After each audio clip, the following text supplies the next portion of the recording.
ان 3000 قبطي منعوا انهم يدخلوا عشان ينتخبوا، دي عملية في منتهى الخطورة واتهام يعني فظيع لابد أن يحقق فيه على أعلى مستوى. وده في الحقيقة يعني في كل واحد بيسقط في انتخابات بيقول الانتخابات كانت مزورة و يعني يدور على حجة غير ان هو يعني الناس مش عاوزاه.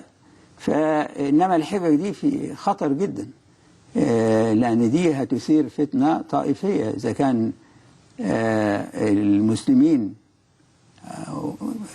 بيمنعوا الأقباط من دخول التصويت، ده كلام خطير جدا، يعني لازم يحقق فيه أو يحقق مع اللي بيقوله، لأنه بيثير شائعات قد يكون لها مردود في منتهى الخطورة على المجتمع.